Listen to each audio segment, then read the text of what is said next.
Bismillahirrahmanirrahim. Assalamualaikum warahmatullahi wabarakatuh. Waalaikumsalam warahmatullahi wabarakatuh. Alhamdulillahirabbil alamin. Wa bihi nasta'in wa ala umur dunya waddin. Wassalatu wassalamu ala asyrafil anbiya'i wal mursalin habibir rabbil alamin sayyidina wa maulana Muhammadin as-sadiqil wa'dil amin wa ala alihi wa sahbihi ajma'in. Subhanaka ya Rabb, subhanaka la ilma lana illa ma 'allamtana innaka antal alimul hakim wa tub 'alaina innaka antat tawwabur rahim wa la haula wa la quwwata illa billahil 'aliyyil 'azim. Nawaitu ta'alluma wa ta'lima wa tadhakkura wa tadhkira wa naf'a wal intifa' wal ifadata wal istifadah wa hatta ala tamassuki bi kitabillah wa sunnatir rasulih wa du'a ila huda wa dalalati ala khair ibtigha'a wajhillah wa mardatihi wa qurbihi wa thawabih. Ma'asyiral muslimin wal muslimat rahimakumullah. Hadirin wal hadirat, kaum muslimin dan kaum muslimat, Jamaah Majelis Ta'lim Al-Khairiyah yang semoga senantiasa selalu mendapatkan curahan taufik serta hidayah dan pengampunan dosa dari Allah Subhanahu wa taala. Para alim ulama, para habaib, para guru-guru agama yang sama-sama kita muliakan dan sama-sama kita hormati. Wabil khusus kakanda kami Al-Habib Abdurrahman bin Hasan bin Abdurrahman Al-Kaf. Mudah-mudahan Allah Subhanahu wa taala selalu berkahi umur beliau. Amin ya rabbal alamin. Yang sama-sama kita muliakan juga sahibul majlis, saudara kami Bapak Haji Sanusi. Mudah-mudahan Allah Subhanahu wa taala juga memberkahi umur beliau, memberkahi keluarga beliau, memberkahi anak dan istri beliau, dan mudah-mudahan anak-anak beliau dijadikan anak-anak yang soleh dan solehah oleh Allah Subhanahu wa taala. Kita doakan dan kita bacakan satu kali Fatihah. Mudah-mudahan Allah Subhanahu wa taala panjangkan umur istri daripada Haji Sanusi yang hari ini telah berulang tahun ke-43. Mudah-mudahan hajah normakia. Mudah-mudahan Allah panjangkan umurnya, Allah berkahi kehidupannya, Allah berikan segala apa yang diminta, dikabulkan hajatnya di dunia dan di akhirat. Mudah-mudahan anak-anak dan keturunannya dijadikan anak-anak yang soleh dan solehah. Ala hadhihi niyyah wa kulli niyatin solehah wa ila hadratin Nabi Muhammad sallallahu alaihi wasallam bisirrin Nabi wa alim Nabi. Al-Fatihah. Alhamdulillahirabbil alamin. Arrahmanirrahim. Iyyaka na'budu wa iyyaka nasta'in. Ihdinas siratal mustaqim. Shiratal ladzina an'amta 'alaihim ghairil maghdubi 'alaihim waladdallin. Amin. Ma'asyiral muslimin wal muslimat rahimakumullah. Hadirin wal hadirat, kaum muslimin dan kaum muslimat, Jamaah Majlis Al-Khairiyah yang semoga senantiasa selalu mendapatkan curahan taufik dan hidayah dari Allah Subhanahu wa taala. Tadi baru saja kita bersama-sama melaksanakan sholat maghrib dan sholat isya berjamaah di dalam majlis ini, dan juga kita tadi telah bersama-sama membaca surat Yasin, surah Waqiah dan surah At-Tabah. Dilanjutkan tadi bersama-sama setelah sholat Isya kita membaca tahlil, membaca zikir, membaca tasbih dan tahmid, yang hadiah pahalanya daripada semua bacaan-bacaan itu kita hadiahkan kepada para ulama, para guru-guru kita, para habaib-habaib kita, dan para orang-orang tua kita yang telah meninggal dunia. Mudah-mudahan semua amal ibadah, semua amal-amal pahala bacaan yang kita laksanakan di dalam majlis yang mulia ini diterima oleh Allah Subhanahu wa taala dan dilipat gandakan segala amal pahalanya serta dijadikan sebaik-baik amal ibadah selama hidup kita di atas dunia ini. Amin amin ya rabbal alamin. Ma'asyiral muslimin rahimakumullah, hadirin wal hadirat yang dimuliakan oleh Allah Subhanahu wa taala. Malam hari ini kita mulai membaca kitab Risalatul Jami'ah Litadhkiratun Nafi'ah yang dikarang oleh Al-Imam Al-Kutub Al-Habib Ahmad bin Zaid Al-Habsyi radhiyallahu anhu. Habib Ahmad bin Zaid bin Alawi bin Ahmad Al-Habsyi ini beliau salah satu waliullah dan salah satu ulama yang sangat terkenal kewaliannya dan keluasan ilmunya di negeri Hadramut, di negerinya para aulia dan di negerinya para ulama. Jadi kalau ada orang di negeri aulia, di negeri ulama, dia bisa jadi ulama yang terhormat, ulama yang terpandang, berarti itu bukan main ilmunya, bukan main agama ibadahnya, dan bukan main derajat maqam kewaliannya.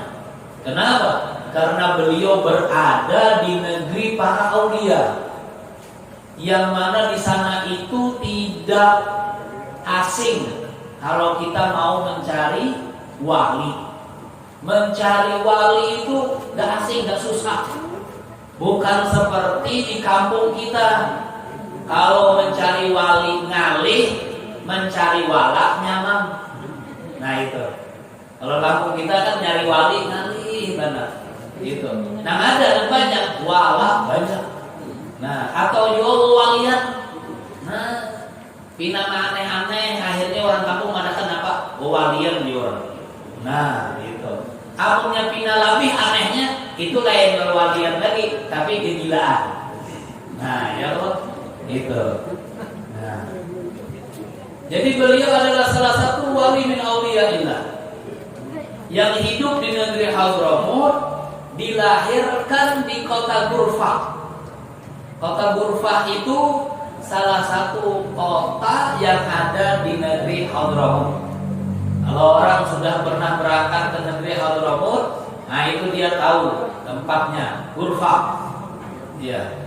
Beliau dilahirkan di desa Ghurfah, kota Ghurfah pada tahun 1069 Hijriah. Dan di dalam kota Ghurfah ini beliau tumbuh hingga dewasa.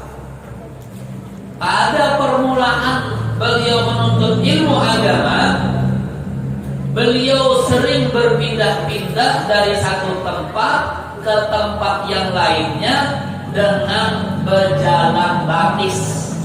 Berjalan batis.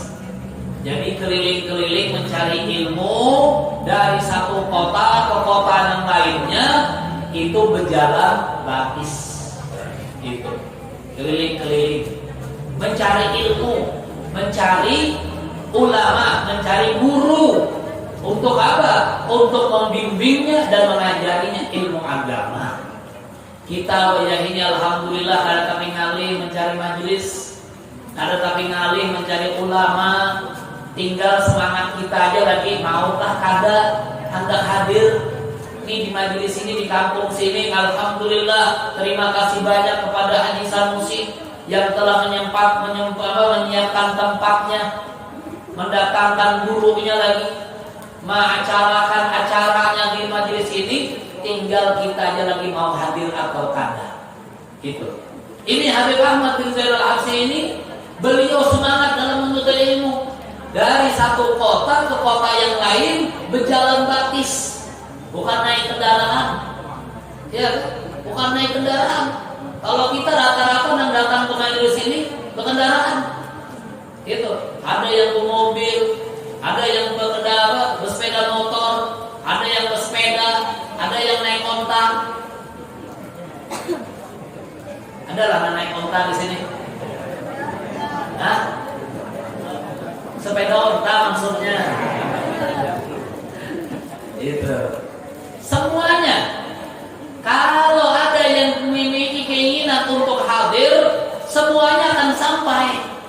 Yang berkendaraan sampai, yang bermobil sampai, yang bersepeda sampai, yang berjalan batis juga sampai.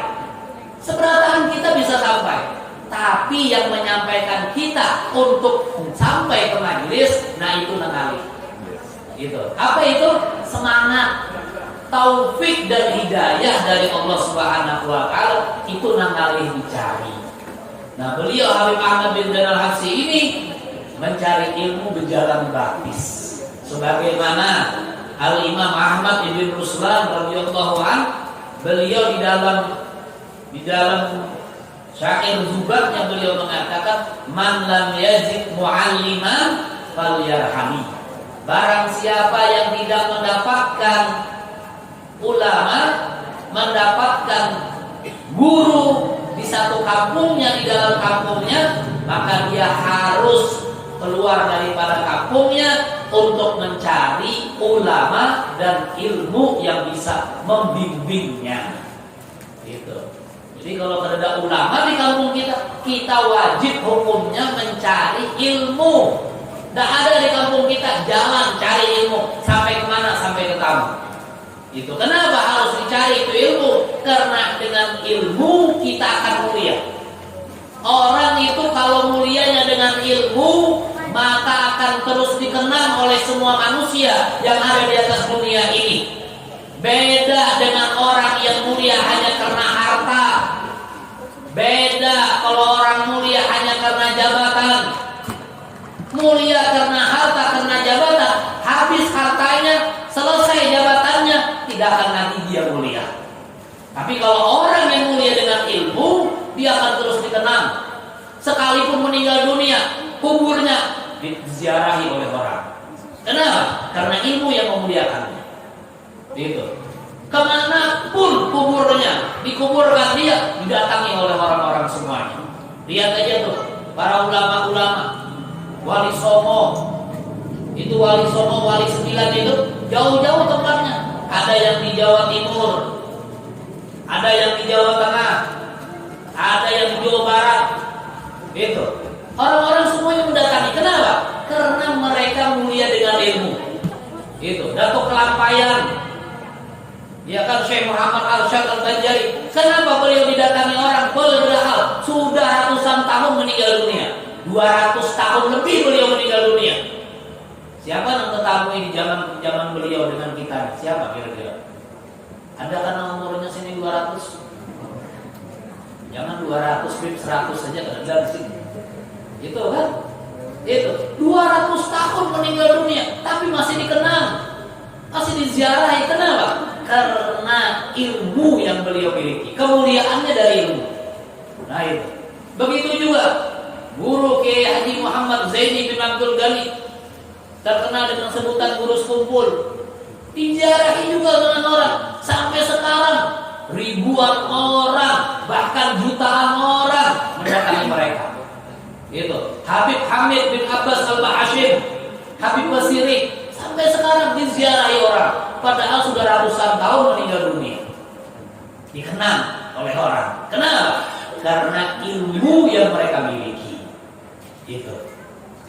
Tapi coba lihat orang-orang yang kaya raya, coba lihat para pembesar-pembesar di negeri ini. Itu ada yang diziarahi orang sampai ratusan, sampai ribuan, sampai jutaan. Tidak ada. Itu orang-orang kaya di kampung kita paling mengenang tuh Sidin Tujar. Dulu pernah sugih di kampung, Orang menyambutnya apa? Pernah aja sugi. Ada selawasan sugi. Iya kan? Gitu. Tidak dikenal lagi. Tidak disebut lagi namanya setelah meninggal dunia. Kenapa? Karena mereka salah mencari kemuliaan hidup di dunia. Tapi kalau dengan ilmu, insya Allah kita mulia terus. Maka itu mudah-mudahan dengan kita hadir di dalam majelis ilmu, Allah Subhanahu wa Ta'ala muliakan kehidupan kita dan muliakan juga kehidupan setelah mati kita. Amin ya Rabbal alamin. Beliau berpindah-pindah, Habib Ahmad bin Zaid Al-Habsyi ini dari satu kota ke kota yang lain berjalan kaki. Dari kotanya, kota Ghurfah, beliau berjalan kaki ke kota Shibam. Ke kota Shibam. Berapa jauhnya kota Shibam ini? Dari Ghurfah kota beliau kurang lebih 60 kilo. 60 kilo. Jalan gratis. Kuat aja. Banjar Kapuas ya. Banjarmasin Kapuas ini jalan gratis. Ulun tadi alhamdulillah mobil aja Bang. Gitu kan. Mau jalan gratis ulun bisa sampai subuh sampai sini. Iya kan? Kalau ulun ke jalan gratis dari habis asar tadi sampai sini subuh. Belum tentu juga sampai. Mau kata kuyuhan tengah jalan. Subhanallah. Ini orang bahari lah. Orang bahari lah kayak ini. Subhanallah.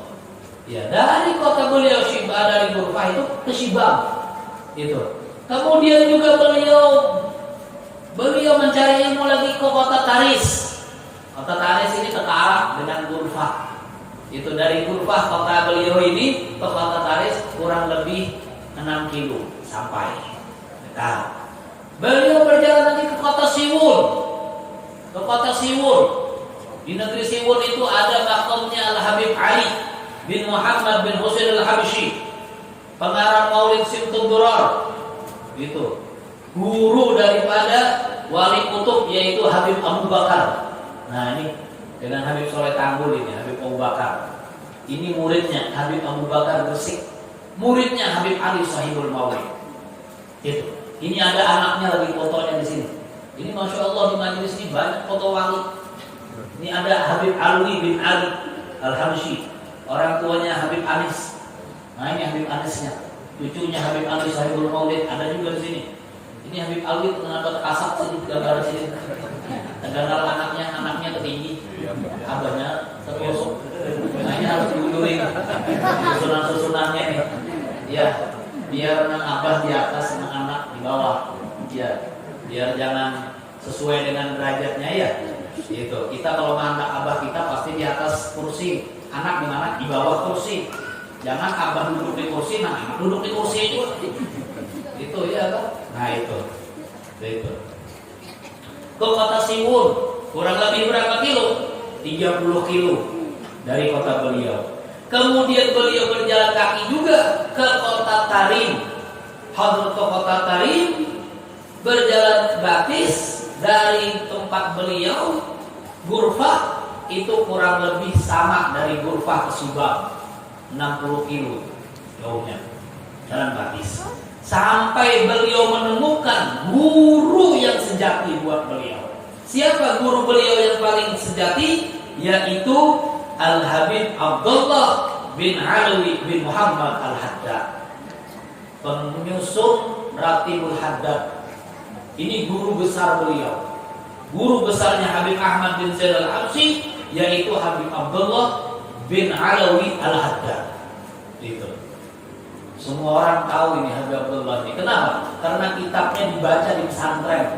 Kitabnya dibaca di majlis-majlis taklim. Ada kitab beliau yang sangat terkenal itu Nasaihud Diniyah. Ada lagi Risalatul Muawanah. Ada lagi Da'watul Tammah. Ada lagi Hikam dan banyak Tasbitul Fuad dan banyak lagi kitab-kitab beliau yang lainnya. Habib Abdullah bin Alwi bin Muhammad Al-Haddad. Gitu. Berapa lama Habib Ahmad bin Zaid Al-Habsyi pengarang kitab ini belajar dengan Habib Abdullah Al-Haddad? Beliau belajar dengan gurunya Habib Abdullah Al-Haddad selama 40 tahun. Masya Allah, 40 tahun.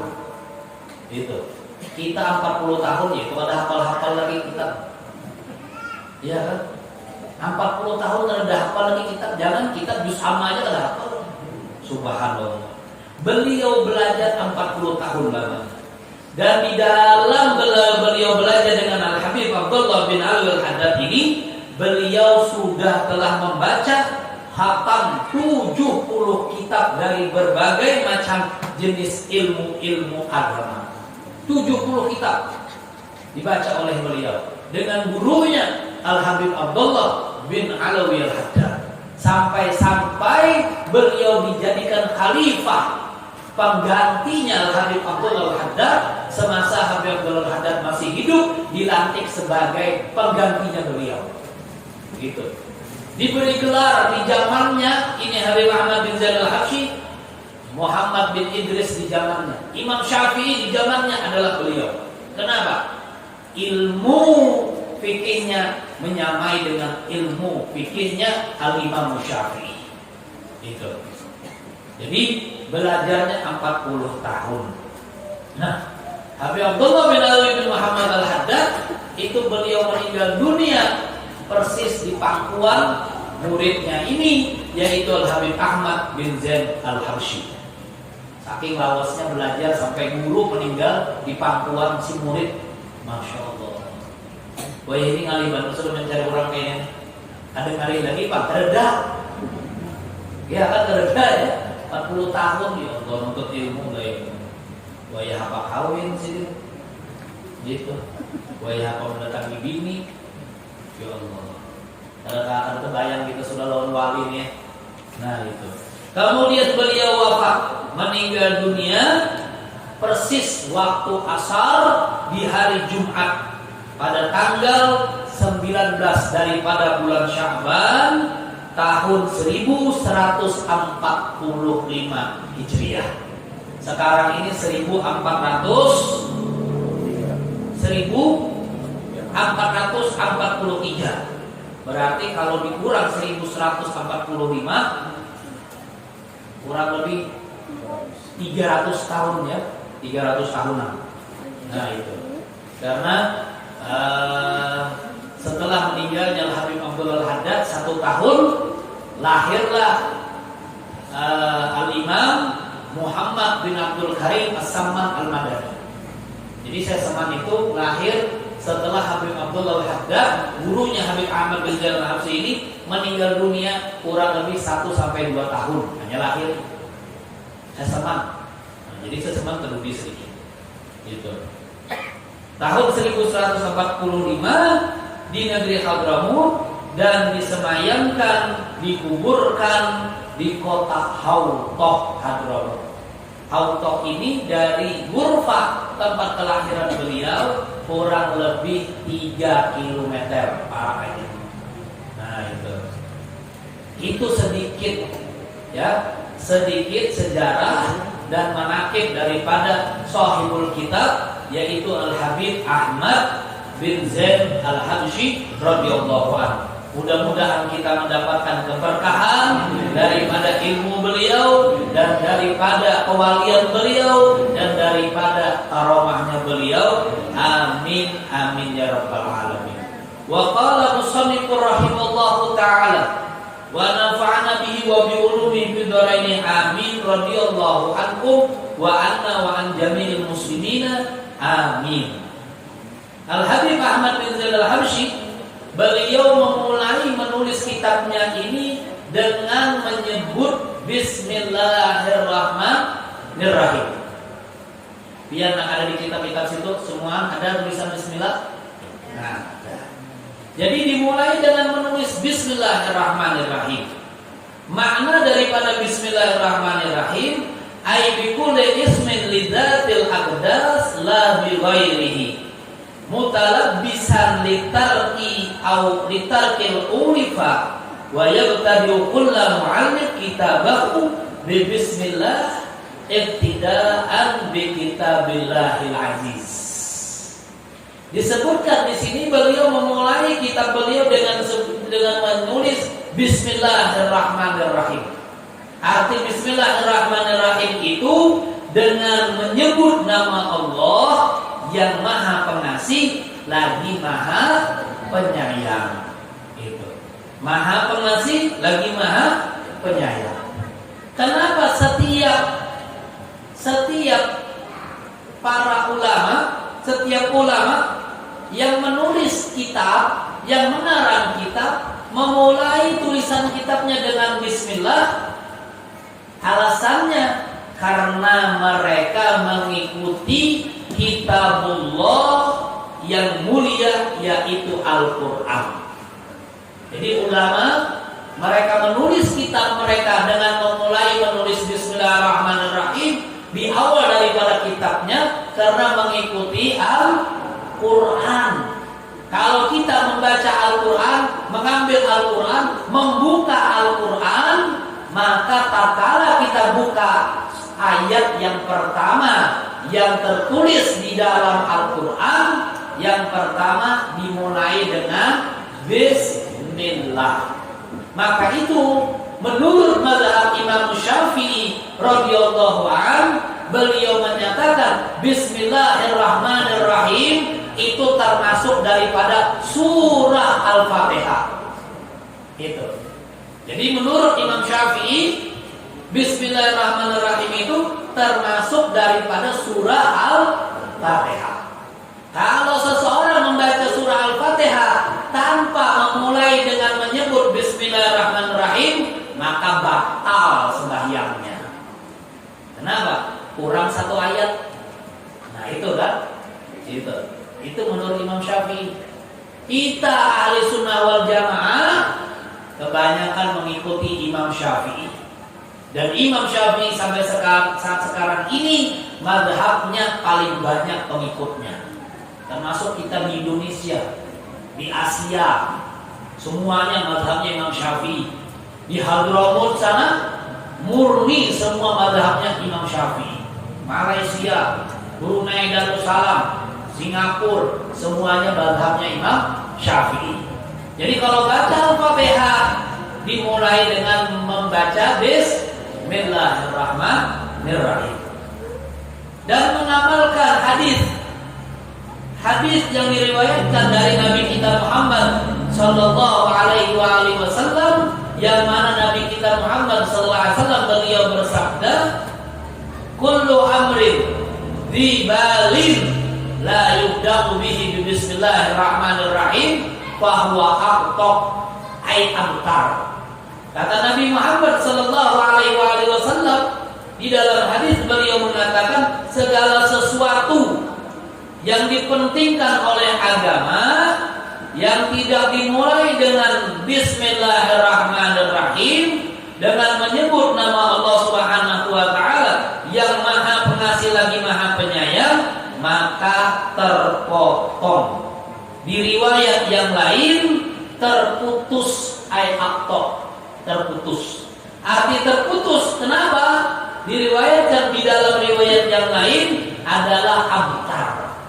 Itu terputus, ya. Jadi atau terpotong, atau itu terpotong atau terputus. Itu terputus dari mana? Terputus daripada keberkahan. Nah itu. Jadi setiap apapun pekerjaan yang kita kerjakan selama hidup di dunia ini tidak dimulai dengan bismillah, maka terputus daripada keberkahan. Maka itu biasakan mau melakukan sesuatu apapun mulai dengan mengucapkan bismillah. Mau minum bismillah, mau makan bismillah, mau berjalan bismillah, mau berdiri bismillah. Itu. Mau tidur bismillah, mau apa-apa aja lah. Semua pekerjaan-pekerjaan yang sunnah itu dimulai dengan bismillah. Nah, jadi di dalam disebutkan di riwayat seperti itu. Gitu. Maksud daripada terpotong adalah seperti terpotongnya kaki. Nah, seperti terpotongnya tangan. Kalau manusia terpotong kaki, terpotong tangan, maka akan bertambah gelarnya. Gelarnya bertambah. Manusia asalnya ngarannya Udin. karenanya pagat, kakinya terpotong. Nah, dipadakan Udin apa? Udin pincang. Gitu. Nah itu. Karena terpotong tangannya, orang menyambut nama Udin kutung. Nah itu. Minta maaf ngaran Udin kan. Nah, karena ngaran Udin itu seduniaan Udin. Gitu. Nah itu.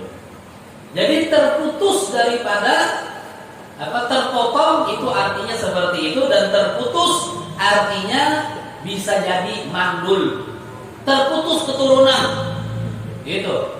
Mandul artinya kan ada lagi anak, gitu. Nah itu katanya terputus mandul, gitu. Bisa jadi juga terputus karena penyakit kusta. Ya, kalau penyakit kusta, naudzubillah min dzalik. Mudah-mudahan kita jangan sampai kena penyakit seperti ini. Kusta itu adalah penyakit yang menjadikan anggota badan kita ini menjadi habang, awak habang semua. Setelah habang, kelawasan habang berubah jadi hitam, berubah hilang pulang awak. Wah, ini hebat benar nih, bisa berubah ini. Seperti apa ya? Power Ranger. Nah, itu bisa berubah. Itu atau Satria Baja Hitam. Nah, itu kan bisa berubah. Nah, setelah berubah hitam, kemudian terpotong-potong. Nah, atau terbelah-belah atau rontok, itu kusta itu. Itu. Jadi kusta itu penyakit yang kalau mulai habang awak kita terus jadi hilang, kemudian kena lalu aja guguran, awaknya guguran dagingnya. Tinggal apa lagi? Tinggal tengkorak aja lagi. Naudzubillah, mudah-mudahan jangan sampai kita kena ini. Nah, jadi tujuannya mengucapkan bismillah, menulis bismillah karena mengikuti Al-Quran dan mengikuti sabda Nabi kita Muhammad sallallahu alaihi wasallam. Walil basmalah khamsatu kalimat. Dan untuk bismillah ini memiliki 5 kalimat di dalamnya. Yang pertama alba.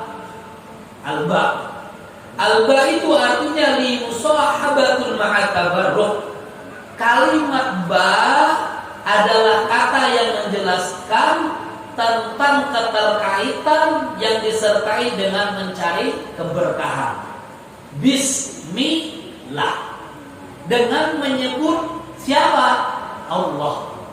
Nah, jadi kalimat ba ini adalah huruf yang menyambungkan, yang menterkaitkan dengan asma Allah Subhanahu wa taala. Kalau ada ba di mukanya itu pian kau baca. Coba aja pian membaca, hilangkan ba-nya. Kayak apa membaca?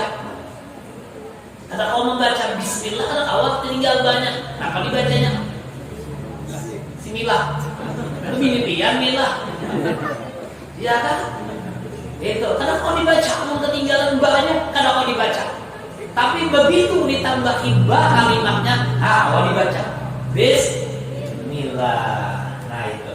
Jadi kalimat ba itu adalah kalimat yang terpenting di dalam ucapan bismillah. Maka itu para ulama-ulama kalau sudah mensarahi, menceritakan tentang ba daripada bismillah itu sampai berhari-hari kan untuk Imam Ali bin Abi Thalib karramallahu wajhah. Sayyidina Ali bin Abi Thalib ya, yang disebutkan oleh Nabi kita Muhammad SAW dalam hadis. Nabi Muhammad mengatakan apa? Ana madinatul ilmi wa aliyun babuha. Aku adalah negerinya ilmu dan pintu daripada segala negeri ilmu adalah Sayyidina Ali. Umpamaannya seperti itu. Orang kalau hendak masuk rumah pasti melalui pintu.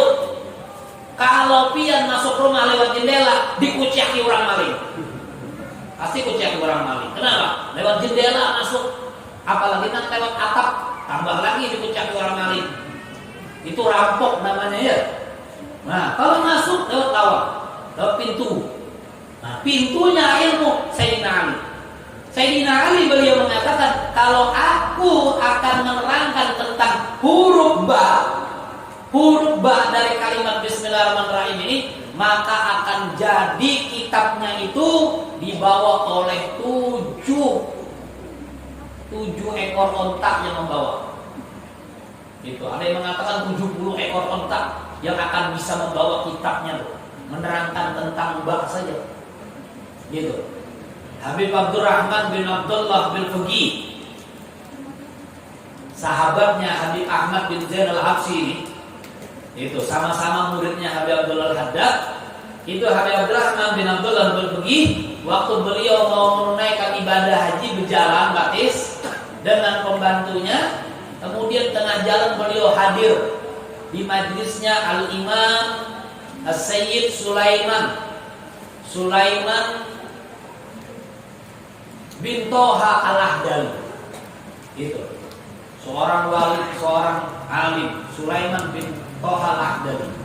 Itu sampai di majlisnya itu, ini Al-Imam Sulaiman Al-Ahdali ini lagi mengajar, sama murid-muridnya. Begitu, kemudian beliau bertakun lawan santrinya, siapa di antara kalian yang bisa menjawab pertanyaanku? Biar gurunya. Waktu itu Habib Abdurrahman bin Abdullah bin Fugi duduk di belakang. Santrinya semua diam, tidak ada yang bisa jawab pertanyaannya. Itu. Ada santri yang dihiganya Habib Abdurrahman bin Fugi ini dikasih tahu sama Habib Abdurrahman. Ujar Habib Abdurrahman, kejawab pertanyaan guru itu jawabannya begini. Jawab. Jadi santri tadi duduk di belakang, orangnya tidak bisa menjawab. Mangkat tangan, guru, saya tahu jawabannya. Ujar gurunya, apa jawabannya? Dijawab begini. Ujar gurunya kepada apa? Oh, aku tahu. Kamu tidak akan bisa menjawab terkecuali ada yang ngasih tahu di jawabannya. Siapa yang ngasih tahu jawabannya? Ujar si santri tadi mendahkan, ini orang asing di hijau saya. Wah, ini orang asing di hijau saya ini yang ngasih tahu. Begitu dikasih tahu orang asing di higanya, itu Syekh Sulaiman Al-Ahdali langsung berdiri, turun daripada tempat duduknya, mendatangi Habib Abdurrahman bin Fugi. Ujar beliau mengatakan, berarti yang ngasih tahu kamu tadi itu di belakang, itu dia adalah Habib Abdurrahman bin Abdullah bin Fugi. Karena tidak ada yang bisa menjawab pertanyaanku tadi terkecuali beliau adalah Habib Abdurrahman bin Abdullah bin Fugi, alamatud dunia. Itu alamatud dunia. Alhamdulillah, sebulan yang lalu ulun ziarah ke sana, ke makam beliau. Ini Habib Abdurrahman juga. Ini pas kujuran kakak ulun ngaran sidik juga Abdurrahman. Itu Habib Abdurrahman itu dibawa sama Syekh Sulaiman Al-Ahdali, didudukkan di tempat duduknya. Syekh Sulaiman Al-Ahdali duduk di hadapannya, belajar untuk ilmu. Suruh Habib Abdurrahman ngajar. Kemudian Habib Abdurrahman ngajar di situ 3 hari 3 malam beliau ngajar di majelisnya Syekh Sayyid Sulaiman Al-Ahdali. Itu hanya bercerita tentang huruf ba, titiknya aja. 3 hari 3 malam tertuntung. Karena ada tuntung, akhirnya tinggalkan beliau ke majelis, diteruskan perjalanan beliau untuk menunaikan ibadah haji. Insya Allah malam hari ini kita ada kayak itu ada. Mau 3 malam biar menuntung makan birbanya ini aja, masya Allah. Itu bisa ketinggal lu belum aja lagi sorangan. Nah itu lain ya. Itu zamannya kita ini beda dengan zamannya mereka para awliya, itu beda. Nah itu bismillah, ba. Kalimat pertamanya ba. Kemudian kalimat yang keduanya al-isim. Isim itu artinya nama. Nama siapa? Kalimat keduanya mustaqul minas sumu wa huwal ulu wal irtifa. Kalimat isim itu adalah sesuatu kata yang berakar dari kata sumu. Sumu itu artinya sesuatu yang tinggi dan kedudukan yang paling tinggi derajatnya. Sumu. Al-ismu adalah Ismullahul A'zam. Siapa yang dimaksud di sini namanya? Adalah nama Allah Subhanahu wa taala. Bismi. Ya, bismi al-isim. Kemudian kalimat yang ketiganya Allah. Nah itu. Maka itu bahasa Indonesianya dengan menyebut nama Allah. Padahal sebetulnya ini bahasa Indonesia ini terbatas. Kalau bahasa Arab lebih luas daripada bahasa Indonesia. Jadi bahasa Arab yang ada di bahasa Arab ini kededak di bahasa Indonesia. Itu. Sehingga orang Indonesia hanya bisa menerjemahkan Bismillah ini dengan menyebut nama Allah. Padahal arti yang sebenarnya lebih luas daripada itu. Jadi Indonesia ini kededak kalimatnya lagi sudah habis. Nah itu. Karena kawal lagi sudah. Kenapa? Karena Al-A'zam itu adalah sesuatu yang tinggi. Sesuatu yang tinggi, yang paling mulia. Ada orang yang mulia, nah maka ini yang paling mulia di antara yang mulia. Yang tinggi derajatnya, yang paling tinggi di antara yang paling tinggi derajatnya. Kalau ada manusia derajatnya tinggi, nah ini ismu tadi lebih tinggi daripada yang ada seberapa. Siapa itu? Allah Subhanahu wa taala. Kalimat yang ketiga. Nah, kata Allah adalah suatu nama yang diberi zat yang wajib keberadaannya dan yang berhak memiliki segala kesempurnaan. Jadi Allah itu kalimatnya adalah sesuatu yang berhak ada. Itu. Jadi Allah itu sesuatu zat sesuatu yang berhak ada. Yang berhak ada itu hanya zatnya Allah Subhanahu wa taala. Kalau bukan kita ini ada masalah. Nah itu. Jadi zatnya Allah pasti ada. Kenapa? Tidak mungkin ada hubungan kita kalau ada yang zatnya. Artinya yang menciptakannya. Nah, itu ya. Jadi itu nanti belajarnya ke ilmu tauhid. Nah itu ya. Lebih tinggi lagi ilmu tauhid itu. Ada kitab namanya Jawahirut Tauhid. Kitab mahkotanya ilmu tauhid. Nah itu nanti insya Allah kalau sampai kita panjang umur sampai nanti masuk ke kitab-kitab itu. Itu. Jadi agatnya Allah Subhanahu wa taala itu adalah sesuatu yang pasti ada. Ya. Wajib keberadaannya. Bukan seperti kita, bukan. Nah, tapi jangan mencari keberadaannya Allah ya. Jangan mencari keberadaannya Allah. Biar misalnya mencari keberadaan Allah, kita ini bertuhan Allah, Allahnya di mana? Nah, bingung ya nak. Mau mencari Allah bingung ya nak. Gitu. Membuka Al-Quran tambah bingung lagi. Gitu. Kenapa? Mencari Allah. Allah itu tidak usah dicari. Cuma diimani dan diyakini. Itu aja tugasnya kita manusia. Jangan pian mencari Allah, jangan. Betapun lawan guru Allah di mana guru? Jangan. Itu sama pian menukar baju. Pian menukar baju di pasar. Betapun lawan nang penjual baju. Ini siapa nang tukang jahitnya nih? Kira-kira nang penjual baju nampak kadusan nukar pian belinya sana. Betapun pulang siapa nang menjahitnya? Tukar baju. Ya kan?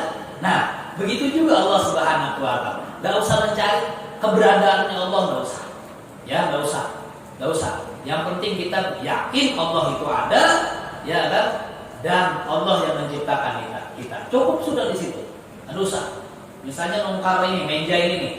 Nah, di pasar nongkar meja bertahun, nih kira-kira meja ini siapa tukangnya? Enak buat tukangnya kalau nggak mau pulang. Tukang itu menukar pakunya di mana lah? Menukar kayunya di mana? Waduh kelambatan untuk tukar kayak itu. Nah, gitu ya. Jadi itu Allah Subhanahu wa taala.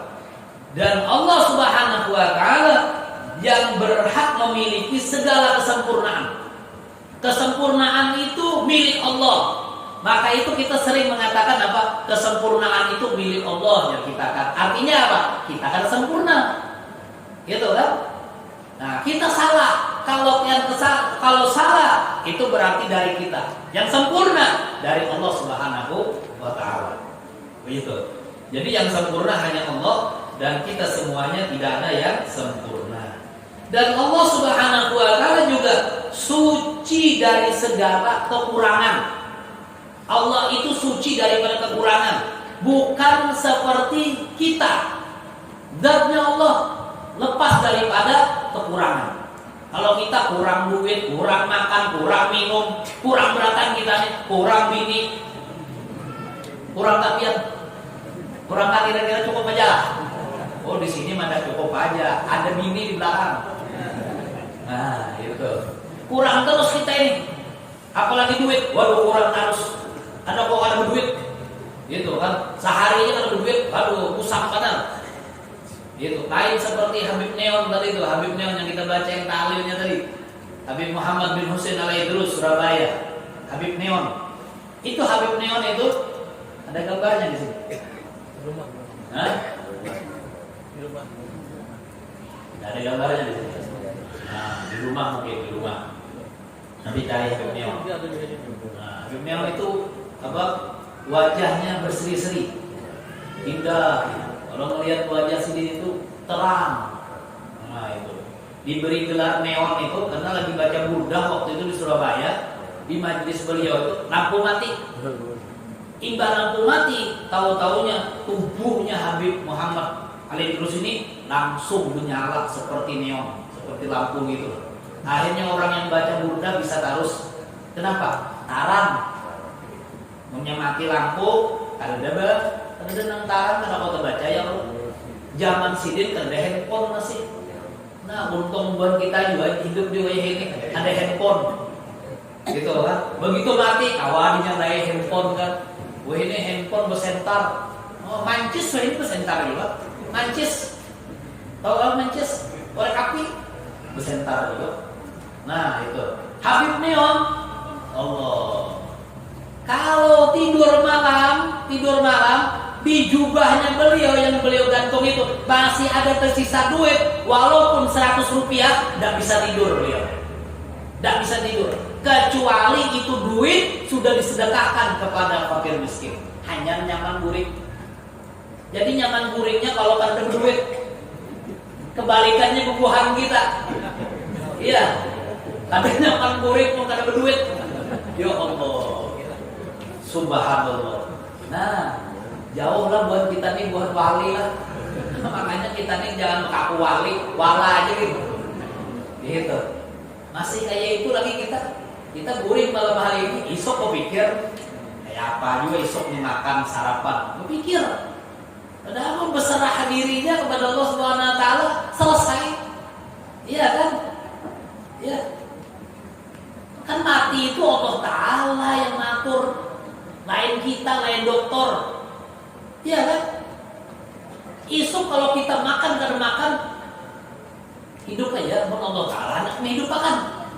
Tapi isuk walaupun kita sugih, walaupun ada makanan di kulkas, kalau wayahnya mati, karena kau makan juga.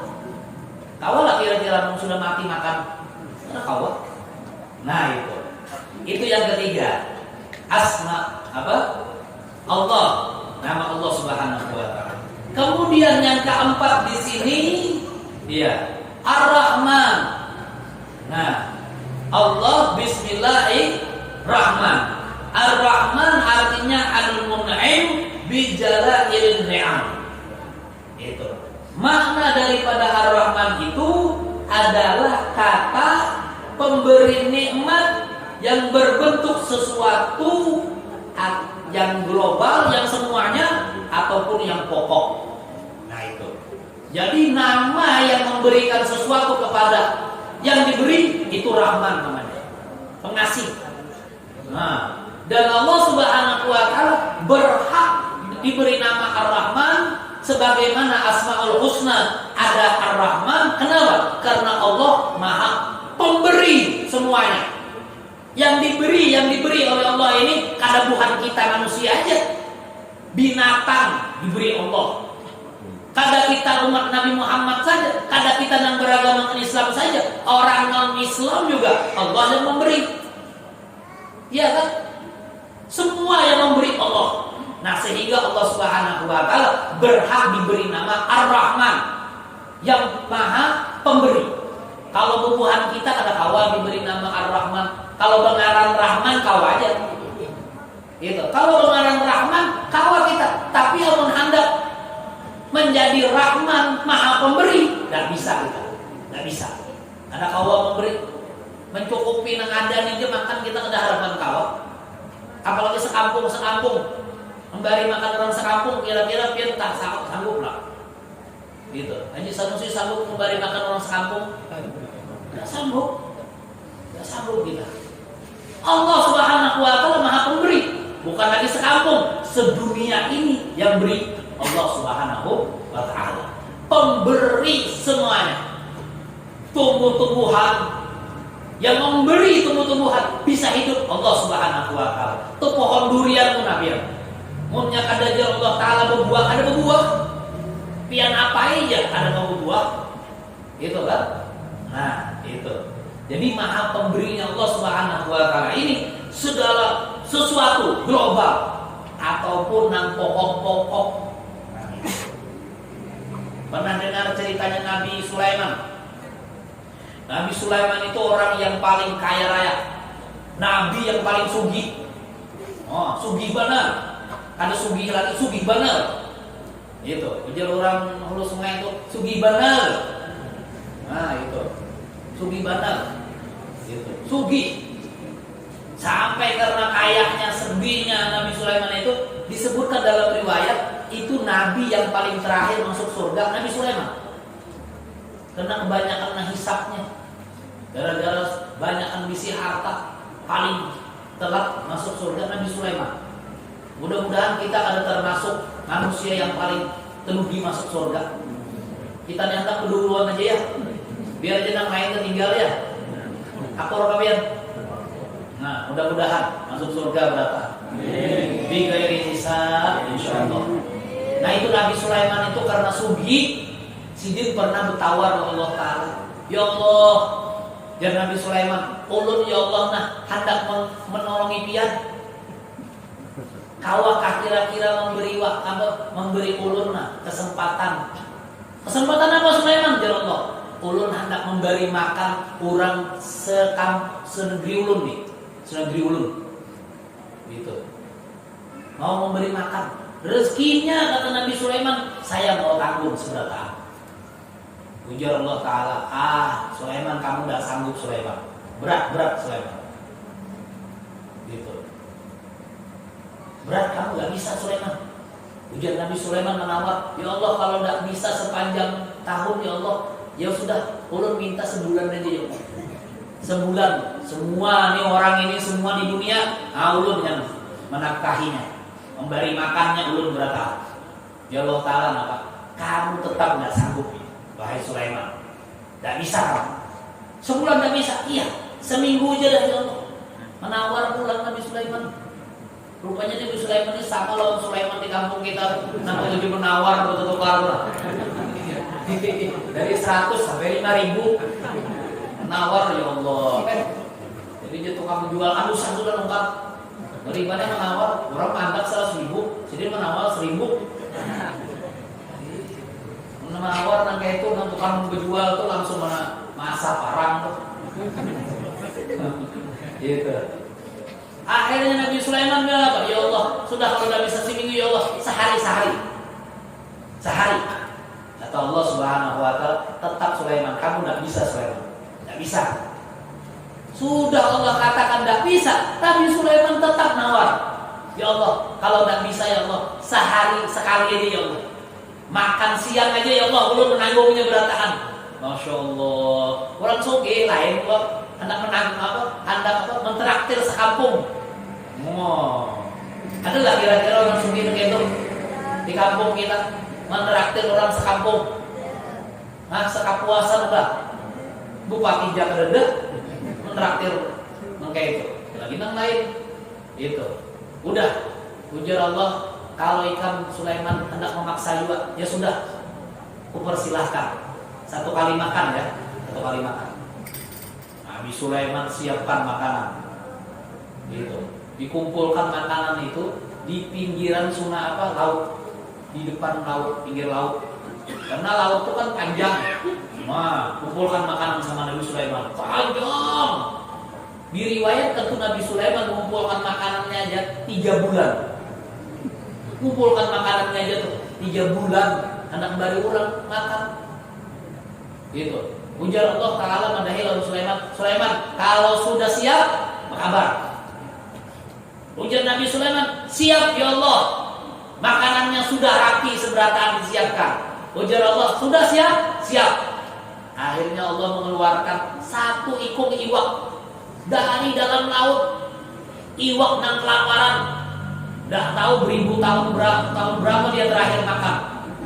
Gitu. Keluar ini iwak dari laut, makan makanan yang disiapkan oleh Nabi Sulaiman dari ujung sini sampai ujung laut sana, dibakar sama iwak itu habis. Sekung aja nang keluar. Ya Allah, Nabi Sulaiman geleng-geleng kepala. Waduh, dia Nabi Sulaiman, ini hanya sekungnya aja, baru bagi manusia dan makanan. Allah, keluaran dari dasar laut itu seluar iwak dan halus kepada lawan Sulaiman. Ujar Nabi Sulaiman, apa ujar iwak itu mandai? Hei Sulaiman, bagian kami mana Sulaiman? Ampun kami mana Sulaiman? Ujar Nabi Sulaiman, sudah. Yang maha pemberi itu hanya Allah Subhanahu wa ta'ala. Tak sanggup aku, kata Nabi Sulaiman. Nah, lagi makani manusia, pian makani manusia sekampung, ya Allah, kurang tarus pian. Lagi bukan kampung makan, bah. Masya Allah, membah arwahan kau lihat pian. Ya Allah, undangannya 100, piringnya 200. Undangannya 100 saja, piringnya 200. Tukang bakso menghitungi, 200. Kurangnya 100 bang hadir. Oh, tambah 2 kata. Tuh bang, orang kita kan gitu ya. Orang kita Banjar tuh kayak itu tuh. Mau saruan lagi ya Allah. Aduh. Kadang-kadang ada yang sudah bersama berdulu dari rumah. Ini bersama Lombok kalau bilang ada belajar. Rupanya ketujuannya bawa sambal sini. Ya kan? Bersama Lombok sudah sambal dari rumah bawa sorang. Sekali keluar makanannya wajib.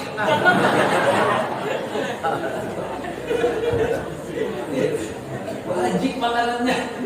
Oh, sakit paru tinggalnya. Subhanallah. Nah, itu. Jadi Allah Subhanahu wa ta'ala bukan hanya memberikan yang berbentuk sesuatu yang semuanya didapat, bukan hanya itu saja. Tapi Allah Subhanahu wa ta'ala juga memberikan Islam, juga memberikan iman. Gitu. Maka itu Allah Subhanahu wa ta'ala setelah memberikan iman dan Islam, membedakan orang-orang yang beriman, orang-orang Islam dibedakan. Yang Islam KTP dibedakan sama Allah. Agamanya di Islam tapi kada beriman, beda. Allah memerintahkan hanya orang-orang yang beriman dalam Al-Quran. Ya ayyuhalladzina amanu. Ya kan? Perintahnya ya ayyuhalladzina amanu. Wahai orang-orang yang beriman. Gitu. Allah tidak menyatakan wahai orang-orang Islam. Ya ayyuhalladzina aslamu, tidak. Gitu. Jadi iman itu lebih khusus daripada Islam. Derajatnya lebih tinggi. Orang Islam belum tentu beriman, tapi orang yang beriman pasti orang Islam. Nah, itu. Maka itu kita usahakan jadi orang yang beriman, bukan hanya Islam. Itu Islam. Nah, itu. Gitu. Kemudian lebih khusus lagi daripada itu, selain daripada Islam dan iman, Allah Subhanahu wa ta'ala memberikan kepada kita manusia, hamba-hambanya ini, makhluk-makhluknya ini, penglihatan dan pendengaran. Coba pian mengkada bisi penglihatan dan pendengaran, apa jadinya kita? Kadang ngaran kita hilang, ngaran kita timbul ada udin tuli juga. Udin buta orang. Ya. Nah, diberikan penglihatan, diberikan pendengaran, kemudian diberikan lagi kekuatan sehingga kita bisa bekerja, sehingga kita bisa kemana-mana berjalan kuat. Itu namanya Ar-Rahman, Maha Pemberi. Nah, Ar-Rahim, Maha Pengasih, ya, atau Maha Penyayang. Selain pemberi, Allah Subhanahu wa Ta'ala juga penyayang. Ar-Rahim artinya Al-Mun'im bidaqaiqin ni'am. Itu. Ar-Rahim itu kata yang menjelaskan tentang pemberi nikmat yang berbentuk suatu rincian atau cabang-cabang yang lainnya, seperti penglihatan dan pendengaran. Nah, Allah ada yang jadikan manusia itu padahal sama-sama pada penglihat, sama-sama bisi mata, sama-sama bisi telinga mendengar, tapi ada yang lebih daripada itu yang disayangi oleh Allah Subhanahu wa Ta'ala dari manusia itu, yang penglihatannya lebih tajam daripada penglihatan orang biasa, yang pendengarannya lebih tajam daripada pendengaran manusia biasa.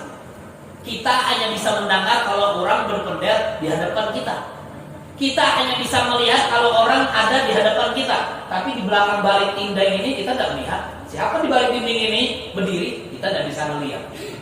Tapi ada orang-orang yang disayangi oleh Allah Subhanahu wa Ta'ala.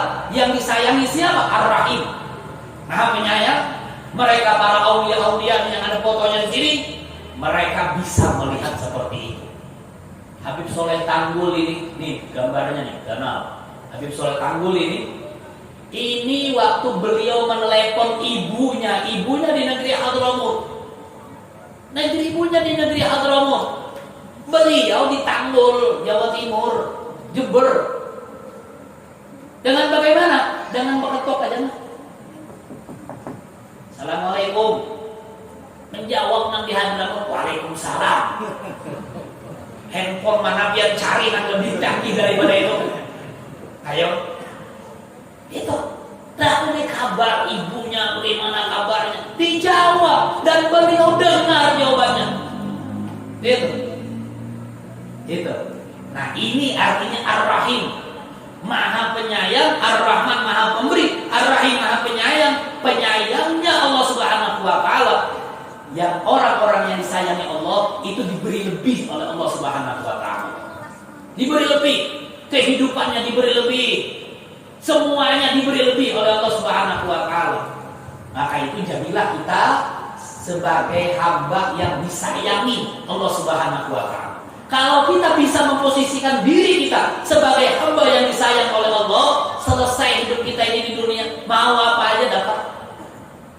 Itu.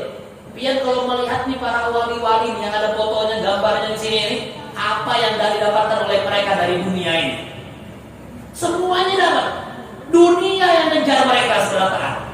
Itu. Pangkat jabatan ngejar kepada mereka, menyasari berapa. Kenapa? Karena mereka dapat memposisikan diri mereka sebagai orang yang disayang oleh Allah. Nah, kayak kita manusia, kita sayang lawan anak kita, ya Allah, sayangnya lawan anak kita, apa aja yang dihendaki anak kita bayarkan. Iya kan?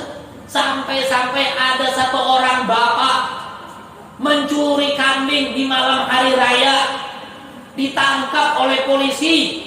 Karena apa? Karena hendak memberikan baju baru di hari raya untuk anaknya. Ayo, sayangnya kuitan tuh nah. Sadar anak asal anak imong aja berbaju anyar juga kayak orang hari raya aku aja juta. Subhanallah. Ya. Nah, kita sayang dengan anak seperti itu. Itu. Begitu juga kita sayang dengan anak. Tak kalau anak kita memegang pisau, megang lading di tangannya, anak kita lebih halus, megang lading. Oh, kita sayang. Kenapa? Takut kesayang di jari-jarinya. Kita ambil paksa itu, ladingnya itu, walaupun dia menangis, kita ambil paksa. Kenapa? Karena membahayakan. gitu kan? Karena membahayakan. Biar aja menangis, asal itu selamat pakai. Itu apa itu? Tanda sayang orang tua kepada anaknya. Begitu juga tanda sayang anak kepada orang tua kepada anak, kalau anak itu masih dicari sama orang tuanya. Begitu selepas sholat maghrib berkumandang azan maghrib, anaknya belum balik, dicari sama orang tuanya. Itu sayang anak ke orang tuanya berarti. Kalau orang tuanya nggak cari lagi kabar anaknya kemana dia pergi, itu tandanya orang tua nggak sayang lagi sama anaknya. Habis maghrib kabulik, habis isya kabulik, tengah malam kabulik, kada bulik sama sekali ya. Ujar abahnya, biar aja situ matahi mamanya. Kenapa? Ada sayang lagi kita. Ya Allah, kada dicari lagi dah. Tapi kalau sayang, cari. Gitu. Tanda sayang kita kepada anak kita. Anak kita sakit, ya kan? Anak kita sakit, kita bawa ke dokter demi sembuhnya anak kita, biar cepat baik daripada sakitnya. Kita suruh dokter suntik dokter. Kasihan anak kita nangis-nangisnya disuntik, ada nyamannya disuntik. Biar sudah divaksin keberatan. Hah? Ibu-ibu divaksin keberatan? Hah? Abahnya kan mau vaksin. Itu. Iya kan? Nah itu, disuntik. Demi apa? Demi sembuh anak kita. Sayang kita loh anak kita. Nah itu. Maka itu berusaha kita menjadi hamba-hamba Allah Subhanahu wa taala yang disayang oleh Allah Subhanahu wa taala. Sehingga kita mendapat lebih daripada manusia-manusia biasanya. Anak lebih ke anak sama aja. Sifat manusia itu pasti anak lebih. Ada kalau anak sama. Ya kan? Seikung dibari 1 juta. Seikung dibari 2 sejuta. Nang 1 juta nang kedua ini nang dibari. Bah, seorang kau akan lebih hijau. Nah itu kalau pasti hendak lebih. Nah kalau mau hendak lebih, jadilah kekasih Allah Subhanahu wa taala. Orang yang disayang oleh Allah Subhanahu wa taala. Itu Ar-Rahim. Nah itu.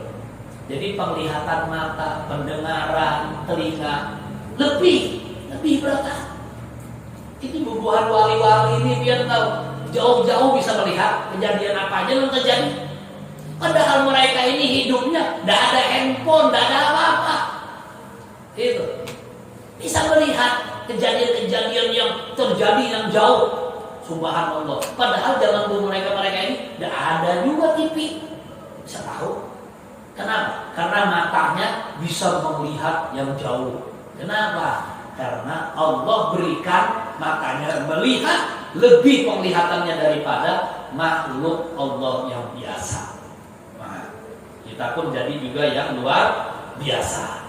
Kemudian ahkamuha khamsatun. Hukum-hukumnya membaca Bismillah itu ada 5 hukumnya. Yang pertama hukumnya membaca Bismillah itu wajib. Yang kedua hukumnya membaca Bismillah itu sunnah. Yang ketiga hukumnya membaca Bismillah itu mubah.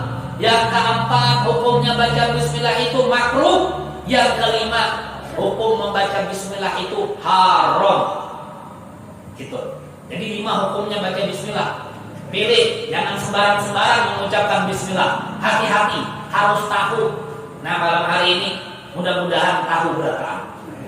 Itu. Yang pertama, apa hukumnya membaca Bismillah itu bisa jadi wajib? Kama bisolah indah Imam Syafi'i. Hukumnya wajib baca Bismillah itu saat kita melaksanakan sholat. Menurut mazhab Imam Syafi'i, saat kita melaksanakan sholat wajib hukumnya membaca Bismillah. Apa wajib membaca Bismillah? Tak kala membaca surah Al-Fatihah. Mazhab Imam Syafi'i baca Al-Fatihah. Jangan lain-lain dari orang. Sembahyang dilanggar, Allahu Akbar. Ih aja Pak. Sekalinya Alhamdulillahirabbil alamin. Jar makmum subhanallah. Makmum subhanallah sudah 3 kali subhanallah tetap aja taruh sih Pak. Gitu. Kalinya apa? Oh, imamnya hanya datang begawi dari Makkah, TKW. Karena di Makkah ada bismillah, akhirnya umpat-umpatan di kampung ada bismillah. Kada paham, jadi imam kada paham, kada berilmu. Akhirnya seperti itu. Kalau sudah beda mazhabnya, di Indonesia ini mazhab Imam Syafi'i, maka baca Fatihah dimulai dengan bismillah.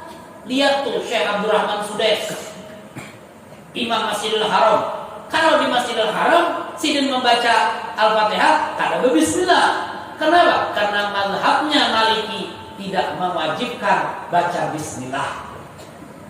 Sampai Indonesia, imam di Masjid Istiqlal hari Jumat dimulai dengan baca bismillah. Kenapa? Menghormati orang yang bermadhab Imam Syafi'i. Jangan mengaras. Kadang bukannya di Makkah tuh seberatan kalau dalam bismillah mengaras. Oh, sekalinya sidin memang orang pengarasan. Mun sudah terkena orang pengarasan, jangan kami dikarasi lagi dia. Sudah lanjurakan saja mun sidin. Nah, munnya sidin lagi jadi imam, suruh balik pian, jangan di mihrab sini, di belakang aja pian. Karena pian berlain daripada orang. Nah itu kan, itu wajib ya hukumnya baca bismillah. Kemudian sunnah mandubah inda kulli amrin dibalin.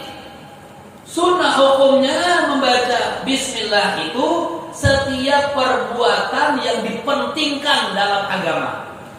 Itu yang dipentingkan dalam agama. Seperti contoh menulis surat, menulis kitab, menulis buku. Biasakan menulis dengan memulai membaca bismillah. Makan dimulai dengan bismillah. Walaupun ada baca doanya, Allahumma barik lana fima razaqtana wa qina adzabannar, tapi sebelumnya mulai bismillah. Pakai baju bismillah dulu. Nah itu hukumnya sunnah membaca bismillah. Kemudian yang ketiga, mubah membaca bismillah. Arti mubah, boleh membaca bismillah. Ya. Yang tak terdapat kemuliaan dalamnya satu perbuatan. Seperti apa? Mengangkat gelas. Nih, ulun angkat gelas. Bismillahirrahmanirrahim. Kemudian minum. Nah, minum bismillahirrahmanirrahim.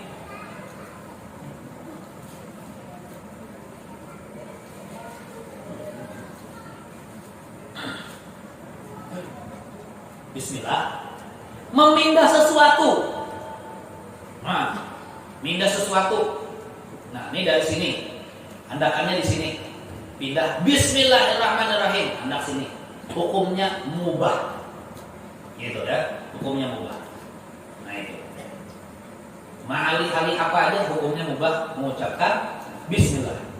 Gitu. Kemudian yang keempat hukumnya makruh baca bismillah. Wah ya apa hukumnya makruh membaca bismillah? Seperti perbuatan-perbuatan yang makruh. Kayak apa? Mencabut uban. Itu paling nyaman. Uban. Suruh bini mencabut. Nah, baca bismillah. Makruh hukumnya. Kenapa? Karena gawiannya makruh. Nah itu. Ya. Makruh itu. Jangan mencabut yang menggawi yang makruh dengan mengucapkan bismillah. Yang keempat yang terakhir, yang kelima yang terakhir, hukumnya haram membaca bismillah. Kapan? Wayahapa hukumnya haram membaca bismillah? Setiap hendak memulai berbuat maksiat. Haram hukumnya baca bismillah. Ada minum-minuman keras, di botol, mengangkat bismillah. Bismillahirrahmanirrahim. Menabung pula bismillahirrahmanirrahim. Minuman keras. Takut nih kawan, kenapa ya? Bismillah juga. Maka itu minum-minuman keras itu kenapa bismillah? Baharaan kurang ya dosanya. Mau dimulai dengan bismillah. Main judi, anak pejudi. Bismillahirrahmanirrahim dulu kita buatnya. Itu kada mengurangi dosa, double dosanya. Double dosanya. Dosa membaca bismillah, dosa berjudi. Itu. Nyaum ayam kayak itu juga. Hendak menyabu kayak itu juga. Haram hukumnya, hati-hati.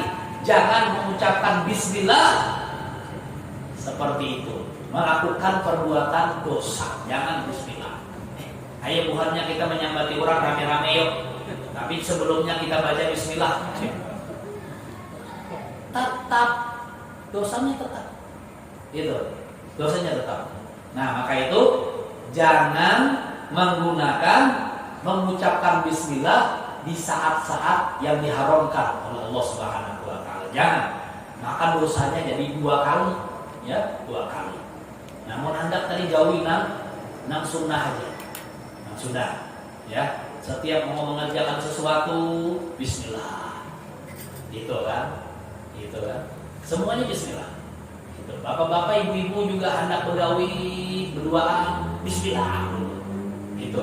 Ada doa-doanya. Itu kan? Itu.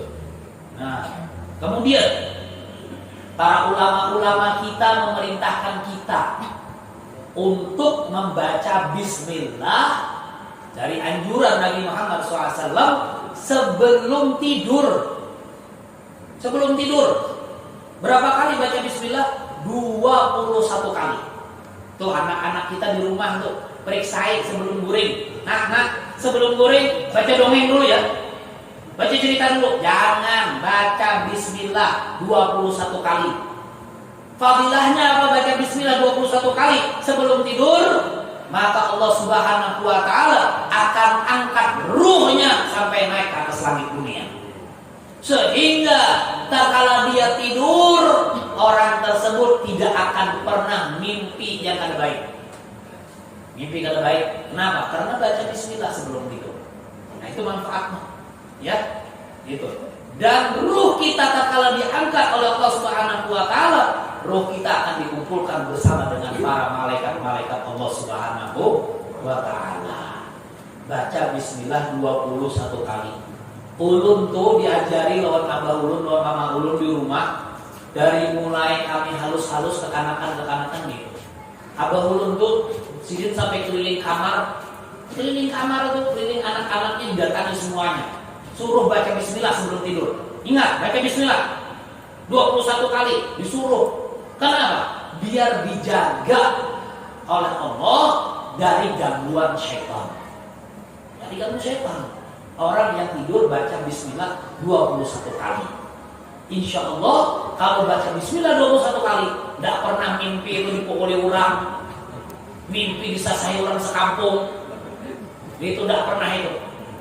Mimpi dimasukkan ditangkap polisi aja. Macam-macam mimpi dibunuh orang. Ada harapan. Kenapa? Baca bismillah 21 kali. Yang rancak mimpi yang ada karu-karuan itu kada bismillah guring. Nah itu ada bismillah guring. Ya, gitu. Nah kemudian terakhir belum kasih ijazah lawan pian seberata berkat baca kitab pertama ini.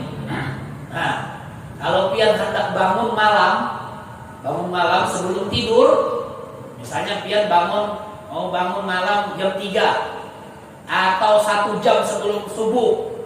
Sebelum azan subuh saya pengen bangun. Ya. Bagaimana caranya? Ada usah beralarm apa-apaan. Enggak usah.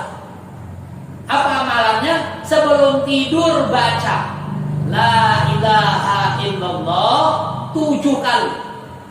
La ilaha illallah, la ilaha illallah, la ilaha illallah, la ilaha illallah sampai 7 kali, baru sambung yang ke-8 kalinya Muhammadur Rasulullah. Itu perlu dijazahkan lawan pian seberataan. Ya, itu ijazah sebelum tidur.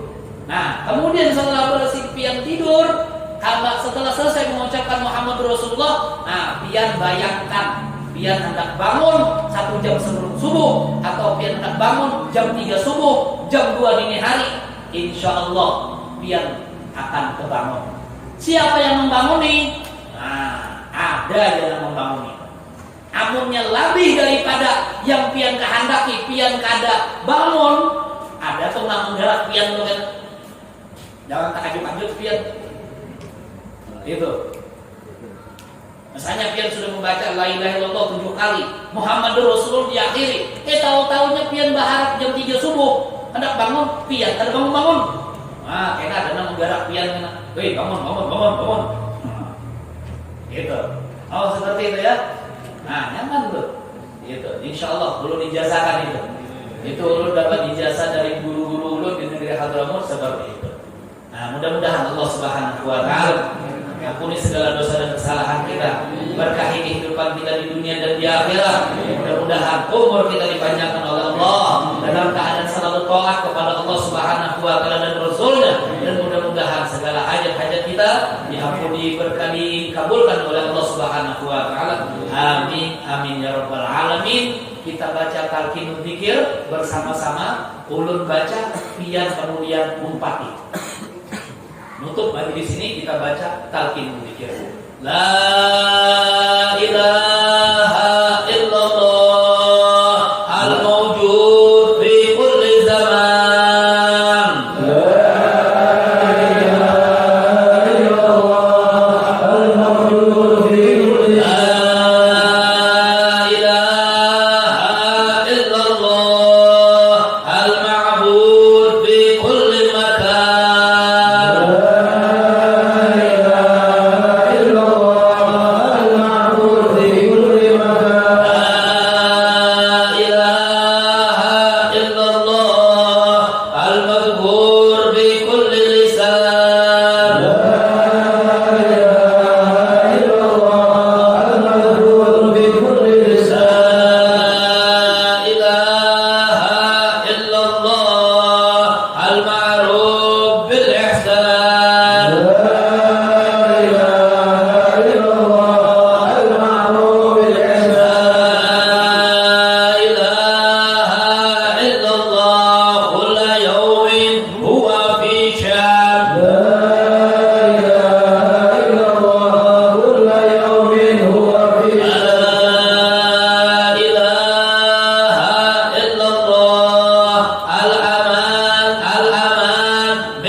Wabil khusus mereka yang umurnya lebih tua daripada ulun minta rela, minta halal. Wallahul muwaffiq ila aqwamit thoriq. Wassalamualaikum warahmatullahi wabarakatuh.